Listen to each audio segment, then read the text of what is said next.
اس نے کہا ٹھیک ہے اللہ۔ وہ یوں ہاتھ اٹھا کے بیٹھا ہے۔ اندازہ لگانا کہ دعا میں شرک کیسے آئے، دعا حرام کیسے ہو، دعا بدعت کیسے ہو۔ میرے بھائی یہ کتنا توحید کی علامت و نشانی ہے۔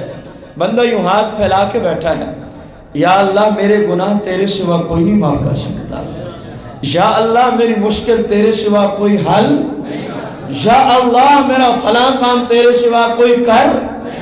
آپ اندازہ لگائیں یہ توحید ہے یا شرک ہے؟ اور کتنی عاجزی ہے۔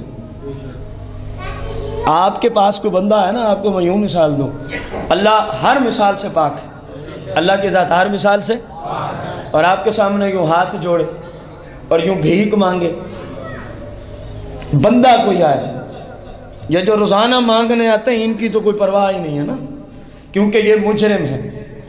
یہ جو ہٹے گھٹے آپ سے بھیک مانگنے آتے ہیں، قرآن مجید فرقان حمید نے اصول دیا ہے وَلَا تَعَامَنُوا عَلَى الْإِثْمِ وَالْعُدْوَانِ، کیونکہ ہٹے گھٹے کے لیے بھیک مانگنا اسلام نے حرام قرار دیا۔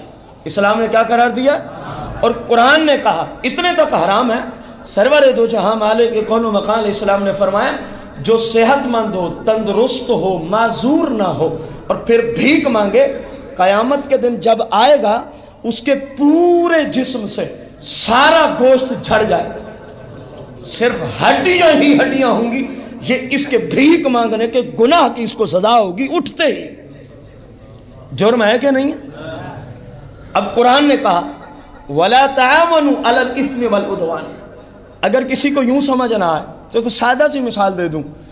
ایک بندہ شراب پینا چاہتا ہے، کیا پینا چاہتا ہے؟ شراب، اور جس جگہ بیٹھا ہے شراب کی بوتل اس سے کچھ دور ہے، وہ آپ میں سے کسی کو کہے چلو مجھے ہی کہہ دے، کچھ نہیں ہوتا، مثال دے جی آپ مجھے اٹھا کے دے دے میں نے شراب پینی ہے، تو آپ کو کیا سمجھ آئے گی؟ جو اٹھا کے دے گا وہ بھی گناہ گار ہے کہ نہیں؟ حالانکہ اس نے پی نہیں ہے، حالانکہ اس نے ایک فیکٹری میں شراب بنتی ہے، ایک دکان یا ہوٹل پہ جا کے فروخت ہوتی ہے، اب گاڑی والا، رکشے والا، موٹر سائیکل والا، سائیکل والا اس جگہ سے شراب کو اٹھا کے وہاں تک پہنچاتا ہے، آپ کا کیا خیال ہے اس کی روزی حلال ہے؟ رسول اللہ کی حدیث اس کی روزی حرام ہے، اور یہ ان شرابیوں کے برابر کا گناہ گار ہے۔ جو پینے والے کو جرم ہے وہی اٹھا کے پہنچانے والے کو، اور یہ جو روزی کما کے آیا کتے اور خنزیر کی طرح یہ روزی اس کے حق میں حرام ہو جاتی ہے۔ اس کے حق میں کیا ہو جاتی ہے؟ حرام ہو جاتی ہے۔ کھربوں ڈالر ہوں حرام کے، اللہ کی قسم ہے بندہ بہتر ہے حلال کی دنیا میں بھوک سے مر جائے، کھربوں ڈالروں کی مسلمان کو کوئی ضرورت نہیں ہے۔ جو ہوں حرام کے، جو ہوں، کیونکہ سرکار کی حدیث مبارکہ ہے، فرمایا جو گوشت حرام کی روزی سے پلتا ہے اس کا ٹھکانہ اللہ کریم نے صرف دوزخ بنایا ہے، وہ جنت کی خوشبو بھی نہیں پائے گا، جنت میں کبھی نہیں جا سکے گا۔ جنت میں جس طرح یہ سمجھ آتی ہے اسی طرح یہ بھی گناہ کا کام کر رہا ہے۔ جو صحت مند ہٹا گٹا ہے اس کو بھیک دینا بھی گناہ ہے کہ نہیں ہے؟ کیونکہ گناہ میں ہم اس کی ہیلپ کر رہے ہیں، اس کی مدد کر رہے ہیں۔ اسلام نے ہمیں اس سے روکا ہے، قرآن نے ہمیں اس سے روک دیا ہے۔ اب دیکھیں اس کے علاوہ کی بات، میرے جیسا بندہ، آپ جیسا بندہ جس کا یہ شعبہ نہ ہو اور کسی کے سامنے یوں التجا کر رہا ہو تو اپنے آپ کو کیا پیش کر رہا ہے کہ یار آپ سب کچھ ہیں، میں کچھ بھی نہیں ہوں، میں کچھ بھی نہیں ہوں، بغیر کسی مثال و تمثیل کے۔ اللہ ہر مثال سے پاک ہے، اللہ ہر مثال سے۔ جب بندہ بت سے نہیں مانگتا، ستاروں سے نہیں مانگتا، سورج اور چاند سے نہیں مانگتا، بادل اور آسمان سے نہیں مانگتا، یہی کہتا ہے یا اللہ تو ہی مجھے عطا فرما دے، تو وہ توحید کا اور اپنے عاجز ہونے کا اقرار کر رہا ہے دعا میں کہ نہیں کر رہا؟ اور دعا تو شرک کو بنیادوں سے ذبح کرتی ہے، دعا شرک نہیں، دعا مانگنے والا شرک سے نکل جاتا ہے، وہ اللہ سے مانگ کے بتا رہا ہوتا ہے اے لوگوں میرا رب صرف اللہ ہے۔ دیکھو جن کا صرف اللہ نہیں وہ بتوں سے بھی مانگتے ہیں، وہ بتوں سے بھی، جن کا صرف اللہ نہیں ہوتا وہ چاند ستاروں سے بھی بھیک مانگتے ہیں، جن کا صرف اللہ نہیں ہوتا وہ آگ سے بھی بھیک مانگتے ہیں، وہ پتھر اور گائے سے بھیک مانگتے ہیں۔ مسلم کا اللہ سے مانگنا اس بات کی نشانی اور دلیل ہے کہ اس کے دل میں اگر کوئی معبود ہے تو اللہ وحدہ لا شریک ہے. اللہ وحدہ لیس شیء اکرم علی اللہ من الدعاء او کما قال علیہ الصلوۃ والتسلیم. سرور دو جہاں نے ارشاد فرمایا اے لوگو، آج کے درس کی آخری حدیث، اے لوگو اللہ کو دعا سے زیادہ تمہاری طرف سے کوئی چیز ہی پسند نہیں ہے. جب تم دعا مانگتے ہو تمہاری یہ حالت اللہ کو بڑی ہی پسند ہے. اللہ فرماتا ہے میرا بندہ مجھ سے مانگ رہا ہے، میرا بندہ مجھ سے مانگ رہا ہے. میرے بھائی دعا کے لیے اسلام نے کوئی وقت مقرر، جب چاہیں آپ دعا مانگ سکتے ہیں. اجیب دعوت الداعی اذا دعان، فرمایا میرے بندے جب بھی تم مجھ سے مانگنا چاہے دعا مانگ لیا کر. اجیب، میں تیری دعا کو شرف قبولیت کا درجہ عطا فرماؤں. دعا کے مسائل از قرآن و سنت قسط نمبر 1 اختتام کو پہنچی بشرط صحت و زندگی. اگلے جمعہ کو دعا کے مسائل قرآن و سنت کی روشنی میں قسط نمبر 2 عرض کریں گے. اس قسط کے اندر یہ آئے گا کہ کن کن مقامات میں اور کس کس شخص کی دعا اللہ کے ہاں جلدی مقبول ہوتی ہے، احادیث کی روشنی میں، احادیث کی، قرآن اور احادیث کی روشنی میں. اللہ کریم ہمیں قرآن و سنت کو سیکھ کر عمل کی توفیق عظیم عطا فرمائے.